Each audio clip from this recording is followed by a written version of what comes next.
Hello everyone, कैसे हैं आप? आपका आपके YouTube channel Digvijay commerce classes पर एक बार फिर से स्वागत है।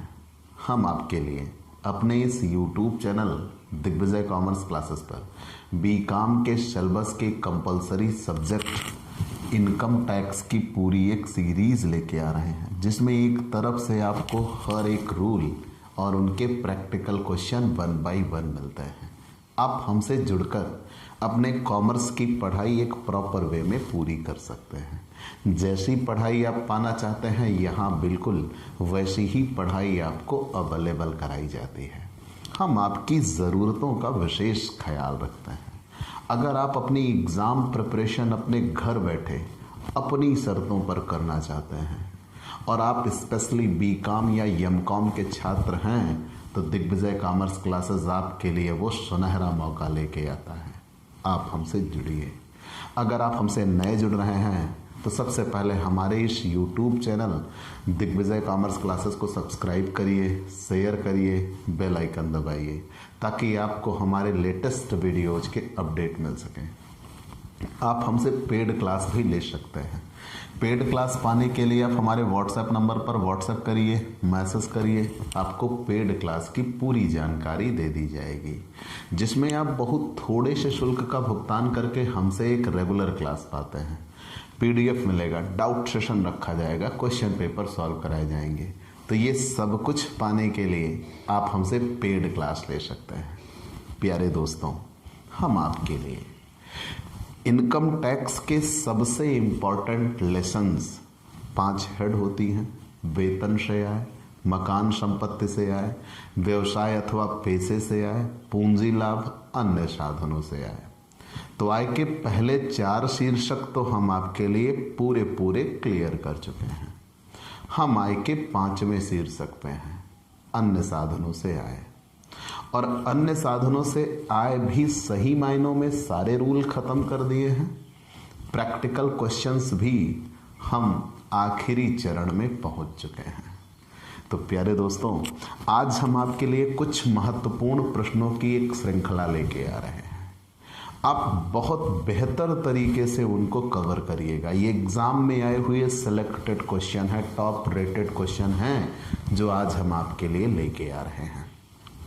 Income from other sources lesson बहुत ही महत्वपूर्ण लेसन बन जाता है। कारण आप ऐसा कह लीजिए ना, जिनको पहले 4 स्थानों में से किसी भी जगह नहीं प्राप्त होती, कहीं भी उन्हें जगह नहीं मिलती, तो उन्हें 5वीं जगह ससम्मान बिठाया जाता है। वही है इनकम फ्रॉम अदर सोर्सेज। जो कोई भी मद पहले 4 शीर्षकों में नहीं जाती, तो वो 5वें शीर्षक में ही आती है, जिसे हम अन्य साधनों से आय कहते हैं। सबसे परफेक्ट रूल इसके बनते हैं और थोड़े से विवादजनक भी रूल हैं। चलिए, तो ये सब ठीक रहा, हम एक एक बातें करते हैं। मैंने आपसे ये कहा था कि भाई इनकम टैक्स में ना मैं आपका सगा हूं और ना स्वयं आप अपने सगे हैं। ऐसा क्यों? इनकम टैक्स किसी की सगी नहीं हो सकती। सच्चाई यही है, इनकम टैक्स में एकमात्र आपकी नियमितता आपकी अपनी है। अगर आप रेगुलर होते हो तो इनकम टैक्स आपकी अपनी जेब में है, समझिए। और अगर आप नियमित नहीं होते हो तो इनकम टैक्स पल्ले ना पड़ने वाली, ऐसा उड़ जाएगी कि आपको पल्ले ही ना पड़ेगा कि कब आई कहाँ गई। ये सोच लीजिएगा। अभी भी एग्ज़ाम प्रिपरेशन आप कर सकते हो, आपके पास काफ़ी हद तक मौका है। आप ज़रूर से ज़रूर सारी चीज़ें दोहरा लीजिए। खैर, हम बात कर लेते हैं अदर सोर्सेज की। तो इलस्ट्रेशन 10 इंपॉर्टेंट क्वेश्चन पेपर में आया हुआ। एक निवासी व्यक्ति मिस्टर कुमावत गत वर्ष 2019-20 की अपनी आय का निम्न विवरण प्रस्तुत करता है। कैसा? एक भारतीय कंपनी के ऋण पत्र पर ब्याज शकल प्राप्त किया।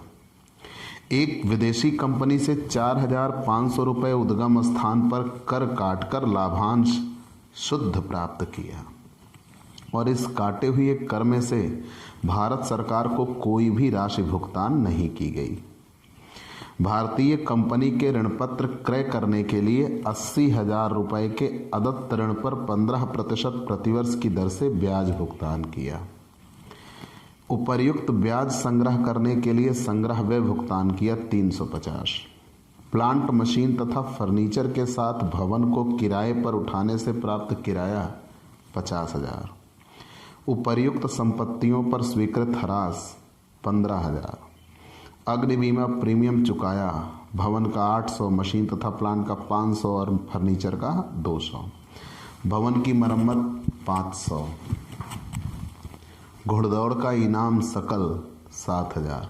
संबंधित कर निर्धारण वर्ष के लिए अन्य साधनों से कर योग्य आय की गणना कीजिए। तो मैंने कहा ये एग्जाम में आया हुआ टॉप सेलेक्टेड क्वेश्चन है। तो चलिए हम निकालते हैं taxable income from other sources. Clear? Taxable income from other sources.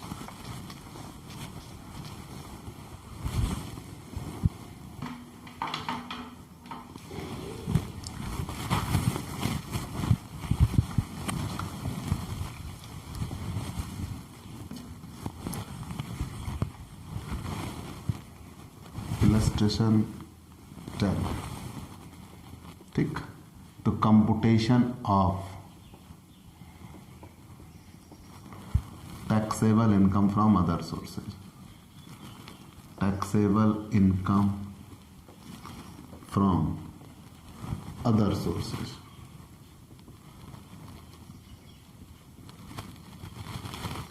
Taxable income from other sources for the assessment year 2020 and 2021। Clear? आता है तो computation of taxable income from other sources.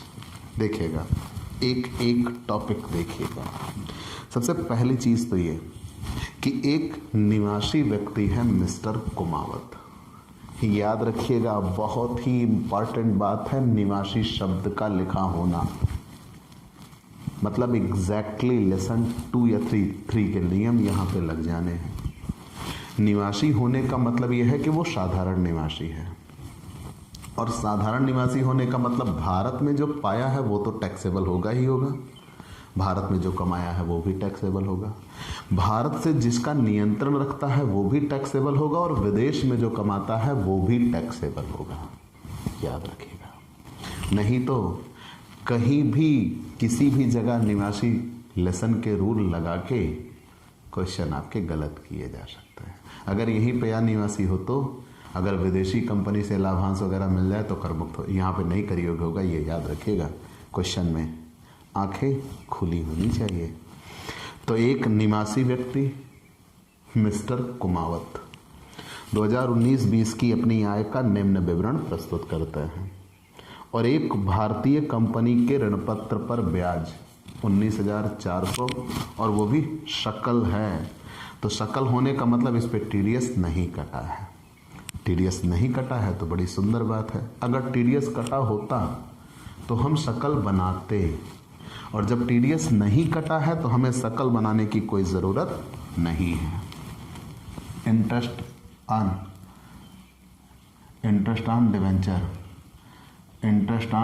Debenture of Indian company. याद रखिएगा, यहाँ आपको Indian company शब्द कहने से इन्होंने उलझाना चाहा है। इंडियन कंपनी के डिवेंचर पर जो इंटरेस्ट मिलता है वो टैक्सेबल होता है, इंडियन कंपनी के जो डिविडेंड मिलते हैं वो एग्जेम्प्ट होते हैं।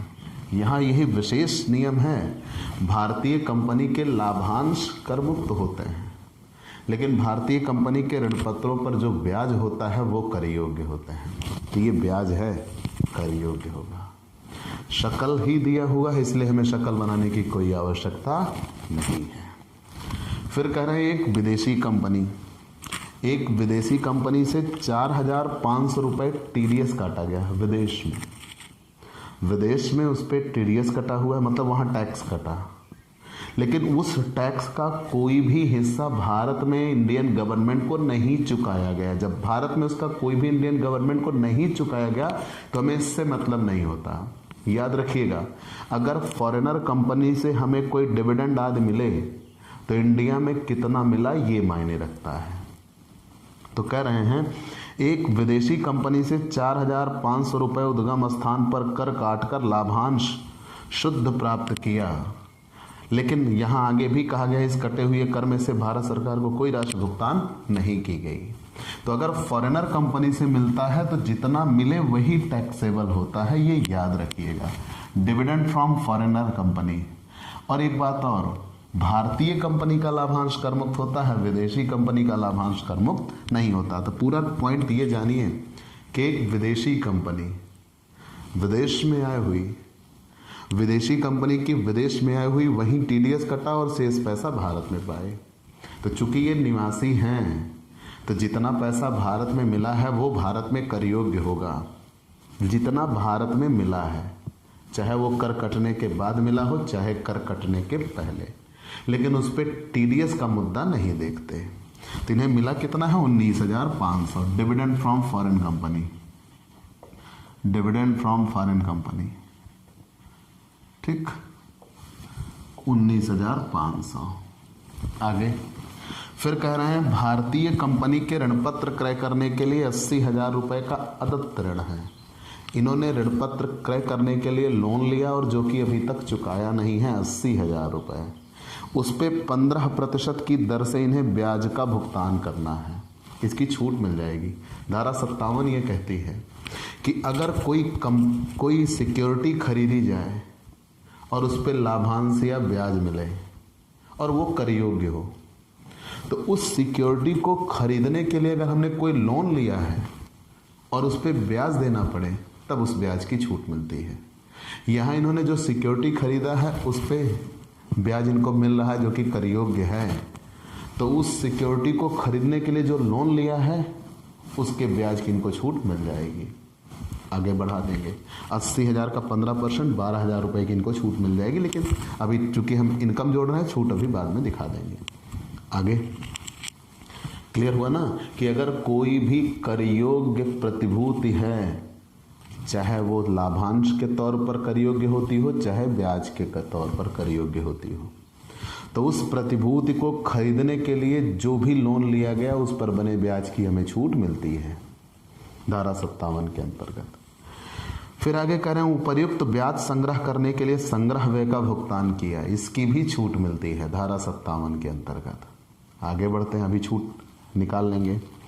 फिर कह रहे हैं प्लांट, मशीन तथा फर्नीचर के साथ भवन को किराए पर उठाने से प्राप्त किराया विशेष नियम, इसे संयुक्त किराया कहते हैं, कंपोजिट रेंट। हमने नियम बता रखा है। अगर कभी आप अपने मकान को किराए पे उठाते हो तो उससे जो आय होती है वो हाउस प्रॉपर्टी होती है।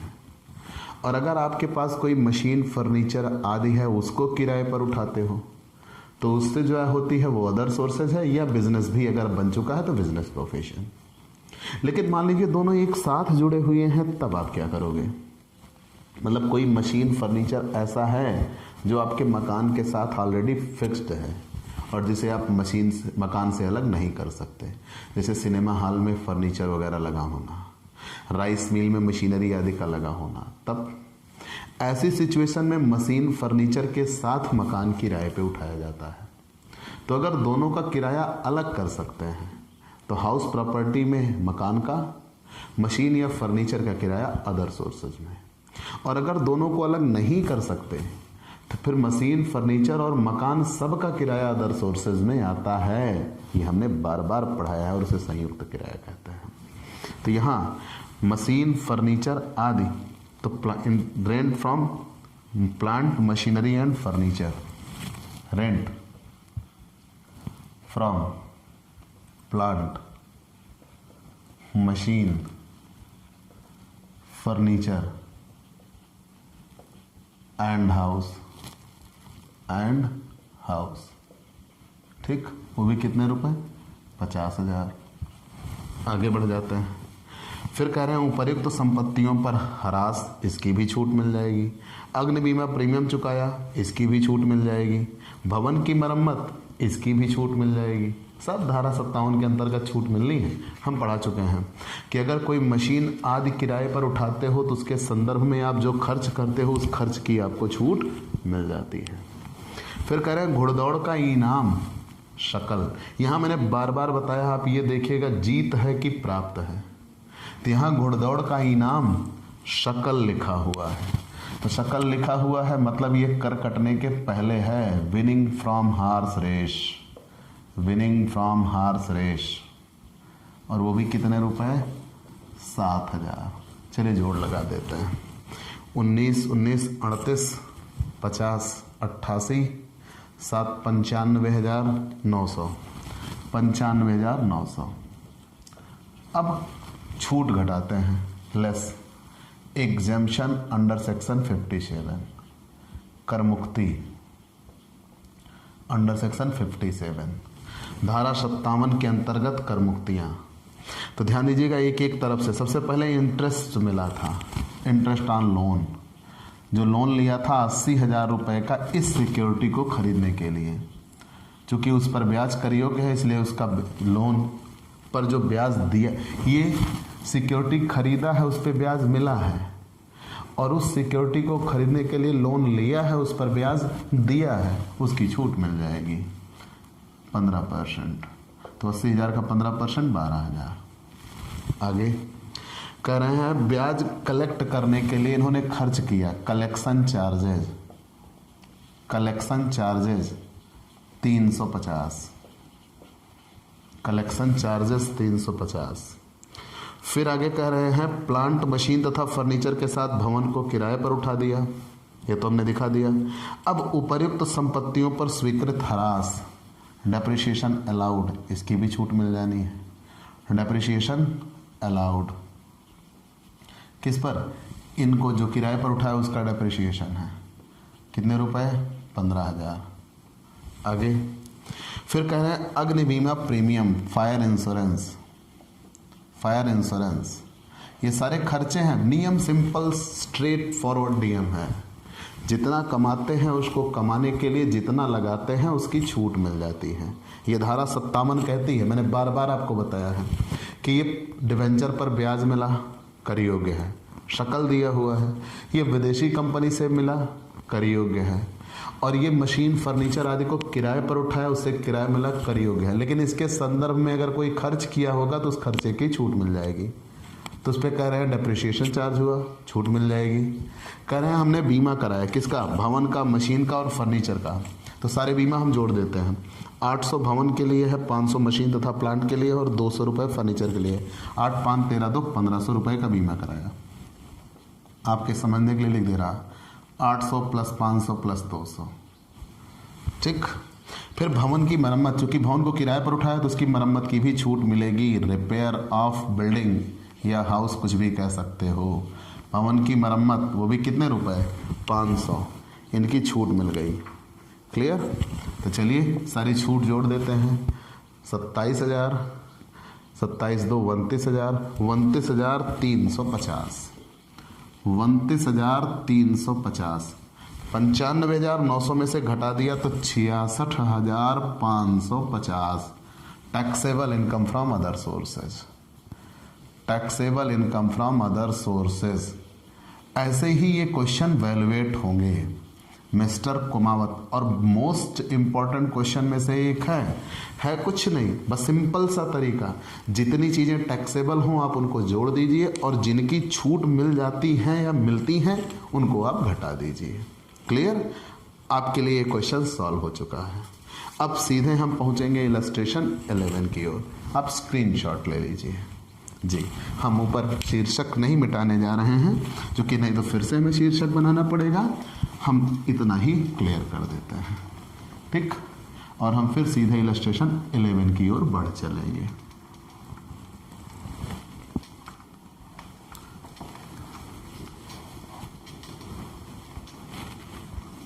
इलस्ट्रेशन 11 की ओर बढ़ चलेंगे। क्लियर?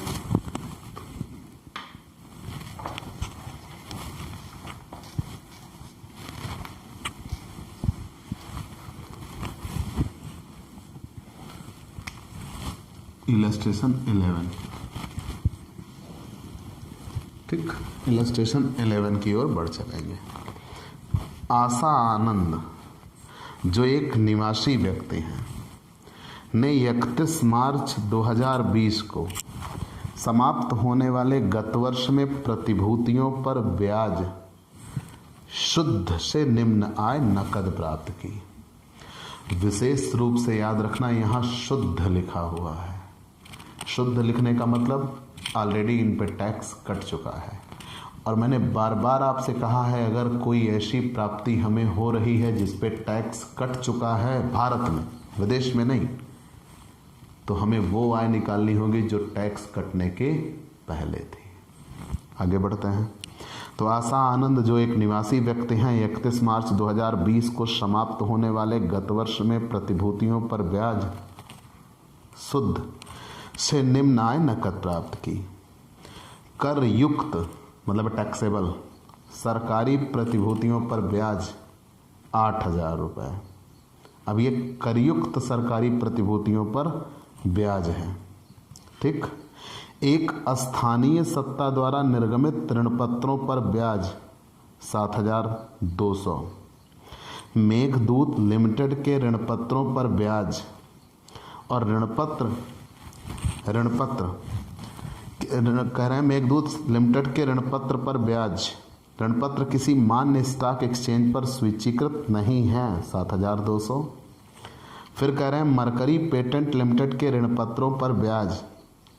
ऋणपत्र दिल्ली स्टॉक एक्सचेंज पर सूचीकृत है, 7,200। गुंजन इलेक्ट्रिकल्स लिमिटेड के करमुक्त ऋणपत्रों पर ब्याज। ऋणपत्र किसी मान्य स्टॉक एक्सचेंज पर सूचीकृत नहीं है, 7,200। आशा आनंद की कर निर्धारण वर्ष 2020-21 के लिए अन्य साधनों से शीर्षक में आय ज्ञात कीजिए। प्रत्येक दशा में ब्याज 30 जून और 31 दिसंबर को देय है। बहुत ही परफेक्ट क्वेश्चन है आपको समझाने के लिए। ध्यान दीजिएगा, मैंने सिक्योरिटी के संदर्भ में नियम बता रखा है, आशा है आपको याद होगा। सिक्योरिटी के संदर्भ में मैंने नियम बताया है, मैं फिर से लिख दे रहा। सिक्योरिटी दो प्रकार की, एक गवर्नमेंट सिक्योरिटी और एक नॉन गवर्नमेंट सिक्योरिटी। गवर्नमेंट में दो होती हैं, एक एग्जेम्प्ट और एक टैक्सेबल। ठीक, एक एग्जेम्प्ट होती है और एक टैक्सेबल होती है। नॉन गवर्नमेंट में भी दो होती हैं, एक एग्जेम्प्ट होती है और एक टैक्सेबल होती है। अब यहाँ जो एग्जेम्प्ट होती है उस पर तो टैक्स लगना ही नहीं है, सीधा सा हिसाब। यहाँ जो टैक्सेबल होती है उस पर टीडीएस नहीं कटता, और जब उस पर टीडीएस नहीं कटता तो शकल नहीं बनती। ठीक, शकल नहीं बनती, ये विशेष रूप से याद रखिएगा। और यहाँ नॉन गवर्नमेंट होती है, एग्जेम्प्ट जरूर लिखा होता है लेकिन इस पर टैक्स वो संस्था देती है और हमेशा टीडीएस कट चुका मानते हैं। टीडीएस कटा है और टीडीएस कटा है तो शकल बनेगा, सीधा सा काम है, शकल बनेगा। ठीक, यहाँ दो बातें हैं। यहाँ ये है कि ब्याज दिया हुआ है कि ब्याज वैल्यूएट कर रहे हैं, ब्याज दिया है या ब्याज निकाला। अगर ब्याज दिया हुआ है, ब्याज दिया है या ब्याज निकाला, तो अगर ब्याज दिया हुआ है याद रखिएगा तब तो टीडीएस कट चुका होगा, और टीडीएस कटा है तो शकल बनाएंगे, शकल बनाएंगे, शकल बनेगा। और अगर ब्याज निकाला तो शकल नहीं बनाते, शकल नहीं बनाते, ये याद रखेगा। इतने रूल हैं विशेष रूप से। ठीक, सिक्योरिटी के संदर्भ में। आइए अब इन्हीं रूल को फॉलो करते हुए हम क्वेश्चन पे आते हैं। तो आशा आनंद जो एक निवासी व्यक्ति हैं, 31 मार्च 2020 को समाप्त होने वाले गत वर्ष में प्रतिभूतियों से ब्याज शुद्ध से निम्न आय नकद प्राप्त की। पहला, कर युक्त सरकारी प्रतिभूतियों पर ब्याज। सरकारी प्रतिभूतियां कर युक्त पर ब्याज।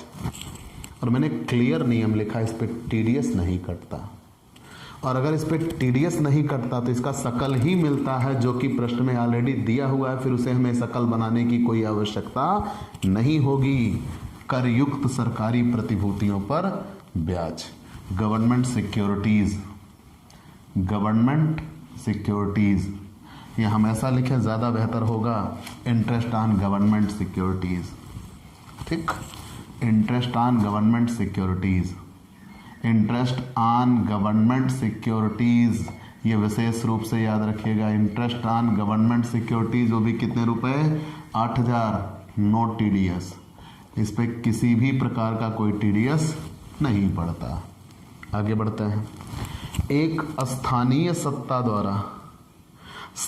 सत्ता द्वारा निर्गमित ऋण पत्रों पर ब्याज 7,200। सरकारी प्रतिभूतियों में केंद्र सरकार की, राज्य सरकार की आती है, स्थानीय सत्ता की नहीं आती, ये ध्यान रखना है आपको। एक स्थानीय सत्ता द्वारा निर्गमित ऋण पत्रों पर ब्याज, तो स्थानीय सत्ता द्वारा निर्गमित ऋण पत्र जो हैं वो गैर सरकारी हैं, और अगर गैर सरकारी हैं तो कर मुक्त भी नहीं है, कर योग्य है। लेकिन यहाँ ये साफ तौर पर कहा है कि इन पर टीडीएस कट चुका है। ऊपर शुरू में ही कहा टीडीएस कट चुका है, तो टीडीएस कट चुका है तो इन्हें हम शकल बनाएंगे।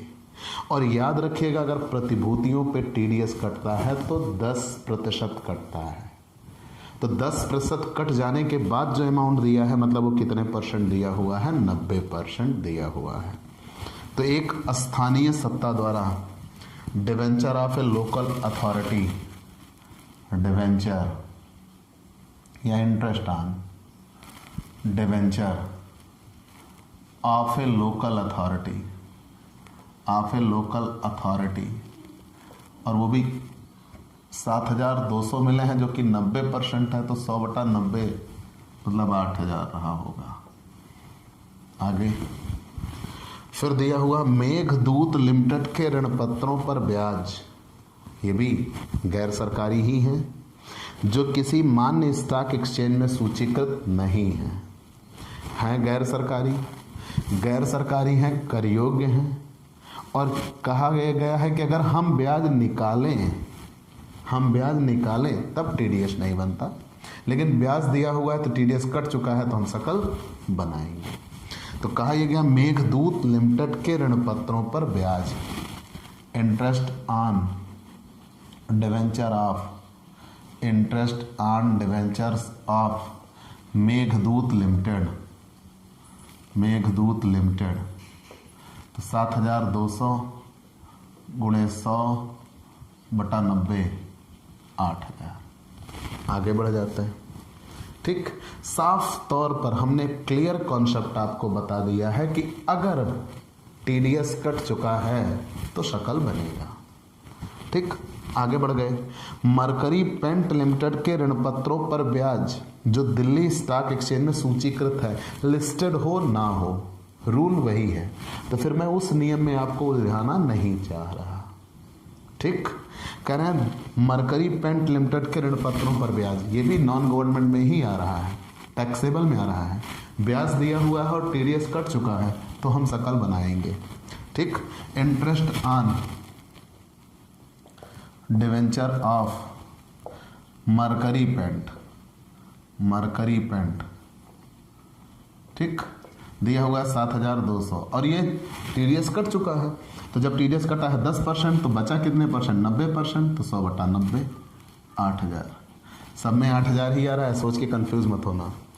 फिर आगे कह रहे हैं गुंजन इलेक्ट्रिकल्स के करमुक्त ऋण पत्रों पर ब्याज, सावधान, गैर सरकारी तो है, गुंजन इलेक्ट्रिकल्स कोई सरकारी तो है नहीं, गैर सरकारी है लेकिन करमुक्त कहा है। तो ये करमुक्त इसलिए होते हैं क्योंकि इन पे कर का भुगतान संस्था ही देती है, लेकिन जब हम अपने लिए इनकम निकालेंगे तो ये टीडीएस कट चुका होता है और इसका हम शकल बनाते हैं। तो tax interest on tax free debenture of Gunjan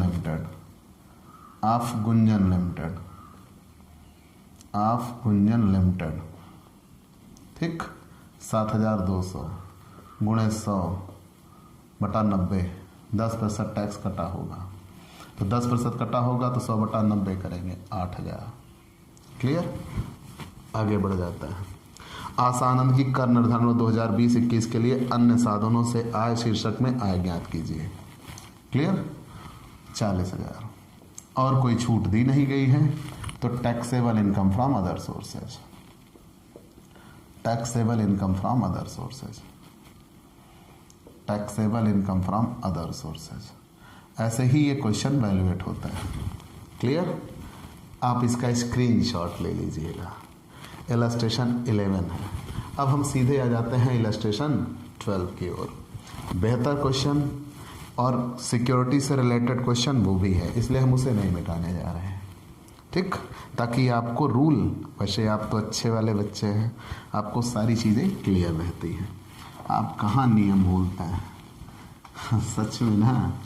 हाँ, अच्छी बात है। आप जितने नियमों को याद रख लीजिएगा ना, उतना ही आपके लिए बेहतरी होगी। मैंने बार बार आपसे कहा है कि नियम ही आपके सच्चे साथी हैं। रूल क्लियर रखिए।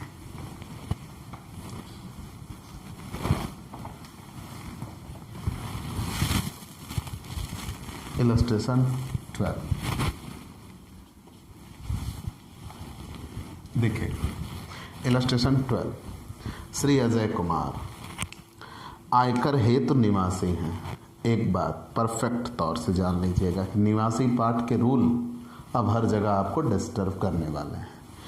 निवासी हैं तो भारत में प्राप्त, भारत में कमाया, भारत से नियंत्रित और विदेश में कमाया सब कुछ कर योग्य होता है। आगे बढ़ जाता है। श्री अजय कुमार आयकर हेतु निवासी हैं। उनकी वित्तीय वर्ष 2019-20 की अनुमानित कुल आय न्यूनतम कर योग्य सीमा 2.5 लाख से अधिक नहीं होगी, ऐसा वो कह रहे हैं। यह घोषणा करके कर निर्धारण अधिकारी से प्रमाणित करा के उन्होंने निम्न प्रतिभूतियां, जिनके की वे धारक हैं, के विवरण के साथ इन पर ब्याज देने वाले प्रत्येक अधिकारी को वर्ष के प्रारंभ में ही भिजवा दी है। क्या क्या? 1,20,000 रुपये 6% सूती वस्त्र कंपनी के करमुक्त ऋण पत्र। चलिए बहुत अच्छे। 54,000 रुपये 10% करमुक्त करमुक्त ऋण पत्र राजस्थान वित्त निगम द्वारा निर्गमित।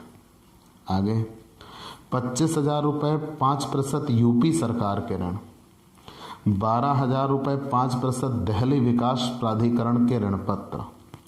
60,000 12% करमुक्त ऋण पत्र महिंद्रा एंड महिंद्रा कंपनी के जो मान्य स्टॉक एक्सचेंज पर सूचीकृत हैं, ठीक? और फिर बैंक ने ब्याज को एकत्र राशि पर 2% कमीशन लिया। बहुत अच्छे। कर निर्धारण 2020-21 के लिए निम्न साधनों से कर योग्य आय से अन्य कर योग्य आय अन्य साधनों से शीर्षक में ज्ञात कीजिए। प्रत्येक दशा में ब्याज की देय तिथि 30 जून और 31 दिसंबर है। Perfect question. तो सबसे पहले अजय कुमार आयकर हेतु निवासी हैं, तो पहली लाइन में दिया है 1,20,000 रुपये के 6% सूती वस्त्र कंपनी के करमुक्त ऋण पत्र। सरकारी है कि गैर सरकारी? गैर सरकारी है। अगर गैर सरकारी है तो उसमें दो हैं, करमुक्त और करयोग्य। तो करमुक्त कह रहे हैं तो ये वास्तव में करमुक्त नहीं होते, इन पर कर का भुगतान वो संस्था करती है जो इन प्रतिभूतियों को निर्गमित करती है। तो जब इन पर कर का भुगतान संस्था ने किया तो करदाता के लिए तो इन्हें शकल बनाना ही पड़ेगा, क्योंकि हम मानेंगे इस पर टीडीएस जा चुका है। तो हम पहले ब्याज कैलकुलेट करेंगे और फिर उसका शकल भी बनाएंगे। याद रखिए मेरे सेंटेंस को, ब्याज कैलकुलेट करेंगे और उसका शकल भी बनाएंगे, क्योंकि यहाँ पर कर संस्था दे चुकी होती है। तो याद रखिएगा 6% tax free debenture of 6% tax free debentures of textile company तो 1,20,000 का 6% 7,200 और जब शकल बनाएंगे तो गुणे 100/90 मतलब 8,000। क्लियर? आगे बढ़ जाता है। फिर कह रहे हैं 54,000 10% करमुक्त ऋण पत्र राजस्थान वित्त निगम द्वारा निर्गमित। यहाँ ये भी गैर सरकारी में ही आ रहे हैं और करमुक्त हैं। तो करमुक्त हैं तो इन पर ब्याज कर का भुगतान संस्था देगी, लेकिन हमें शकल बनाना होगा, ये विशेष रूप से याद रखिएगा। अब अगर ये शकल बनाना होगा तो 10% tax free debentures 10% tax free debentures of Rajasthan, tax free debentures of Rajasthan finance corporation, finance corporation. तो 54,000 के 10%, 54,000 का 10% 5,400 मिलेगा। और जब इसका सकल बनेगा तो 100/90 बनाएंगे, मतलब ये आएगा 6,000 रुपये। क्लियर? मैंने बार बार कहा ये करमुक्त जरूर लिखे हैं, लेकिन ये गैर सरकारी में करमुक्त में आते हैं। और इसका विशेष नियम ये होता है कि इस पर कर का भुगतान संस्था कर चुकी है, इसलिए हमें इसका टीडीएस बनाना पड़ता है। 25,000 यूपी गवर्नमेंट लोन है, ये रहा UP government loan, government securities है। करमुक्त या करयोग, करयोग में आ रहा है, तो इस पर कोई टीडीएस नहीं कटता, मतलब इसका सकल नहीं बनेगा। कितना है? 5%, 5% UP government loan, 5% UP government loan. तो 25,000 हैं, 25,000 का 5% 1,250, और इस पर टीडीएस नहीं लगता क्योंकि ये सरकारी प्रतिभूति हैं और सरकारी प्रतिभूतियों में कर योग्य हैं, कर तो लगेगा लेकिन टीडीएस नहीं कटता। फिर 12,000 5% दिल्ली विकास प्राधिकरण के ऋण पत्र। अब ये करमुक्त हैं या कर योग्य है? तो कर योग्य। अब सरकारी प्रतिभूति हैं, गैर सरकारी, तो गैर सरकारी प्रतिभूति हैं। गैर सरकारी में करमुक्त या कर योग्य? तो कर योग्य है। अब यहाँ दो बातें, क्या हम ब्याज निकालने जा रहे हैं या ब्याज निकला हुआ है? अगर ब्याज निकला हुआ है तो टीडीएस कट चुका है, और अगर हम खुद ब्याज निकालेंगे तो कोई टीडीएस नहीं कटा। देखिए 12,000 5% दिल्ली विकास प्राधिकरण के ऋण पत्र। हम खुद ब्याज कैलकुलेट करेंगे, प्रश्न में ब्याज नहीं दिया। जब हम खुद ब्याज कैलकुलेट करेंगे मतलब अभी तक इस पर टीडीएस नहीं कटा है और कटेगा भी नहीं। ठीक, फिर हम उसका सकल नहीं बनाते। नहीं तो आप ये सोचिए फिर से इनका ब्याज निकाला तो भी हमने सकल बनाया, क्यों? क्योंकि इस पर कर का भुगतान संस्था कर चुकी होती है। और इनका हम ब्याज निकालेंगे लेकिन सकल नहीं बनाएंगे क्योंकि इन पर ब्याज पर टीडीएस नहीं लगा होता।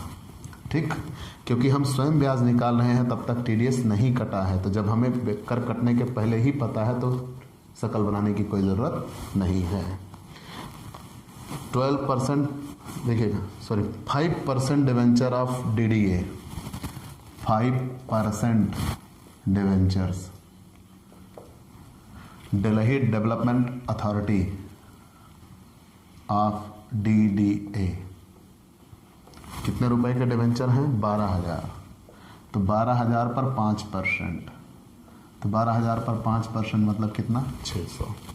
आगे 60,000 12% करमुक्त ऋण पत्र, महिंद्रा एंड महिंद्रा कंपनी से जो मान्य स्टॉक एक्सचेंज पर सूचीगत हैं, तो नॉन गवर्नमेंट है और करमुक्त लिखा है, मतलब ये आ रहे हैं।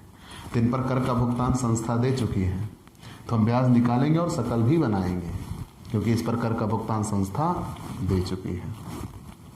तो यहाँ दिया हुआ है 12% tax free debentures, 12% tax free debentures. तो 12% tax free debentures of Mahindra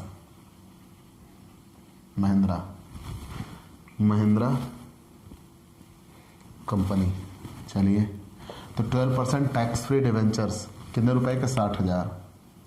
60,000 का 12% 7,200, सकल बनाएंगे 100/90 8,000। ठीक, अब सब कुछ जोड़ देते हैं, 8 6 14 8 22 1 23,850, 23,850। छूट मिलेगी, less exemption under section 57, under section 57 धारा 57 के अंतर्गत छूट। तो सबसे पहले यहाँ ये कहा है कि बैंक ने ब्याज की एकत्र राशि पर 2% कमीशन दिया। तो 2% कमीशन दिया, तो ब्याज की एकत्र राशि, एक ब्याज तो ये मिला है, याद रखिएगा, एक ब्याज ये मिला है और एक ब्याज ये मिला है, सीधे कैलकुलेट हुआ है। एक ब्याज ये मिला है, सीधे कैलकुलेट हुआ है, और एक ब्याज ये मिला है। जितना मिला है उसकी बात की गई है, जितना टैक्सेबल बना है उसके नहीं, जितना ब्याज मिला है उसे हम जोड़ देंगे। ये सारे ब्याज हम जोड़ देंगे क्योंकि यही इतना ब्याज मिला हुआ है।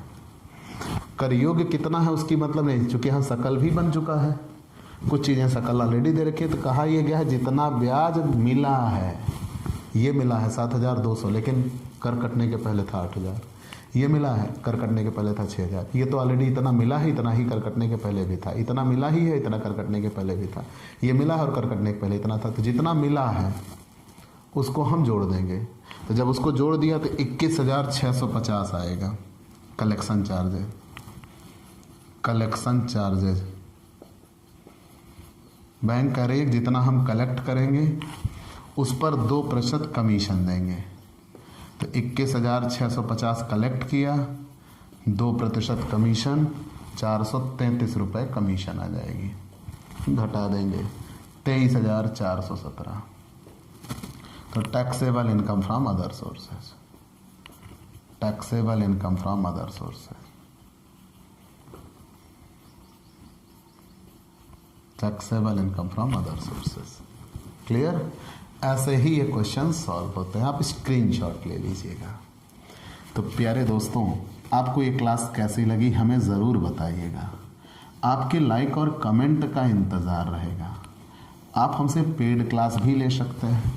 पेड क्लास पाने के लिए आप हमारे व्हाट्सएप नंबर पर व्हाट्सएप करिए, मैसेज करिए, आपको पेड क्लास की पूरी जानकारी दे दी जाएगी, जिसमें आप बहुत थोड़े से शुल्क का भुगतान करके हमसे एक रेगुलर क्लास पाते हैं। PDF मिलेगा, डाउट सेशन रखा जाएगा, क्वेश्चन पेपर सॉल्व कराए जाएंगे। तो ये सब कुछ पाने के लिए आप हमसे पेड क्लास ले सकते हैं। और स्पेशली अगर आप हमसे नए जुड़ रहे हैं तो सबसे पहले हमारे इस YouTube channel Digvijay commerce classes को सब्सक्राइब करिए, शेयर करिए, बेल आइकन दबाइए, ताकि आपको हमारे लेटेस्ट वीडियोज़ के अपडेट मिल सकें। तो आज की क्लास में इतना ही। अगले दिन नए टॉपिक के साथ फिर से मुलाकात होगी। चलते हैं दोस्तों, बाय बाय दोस्तों।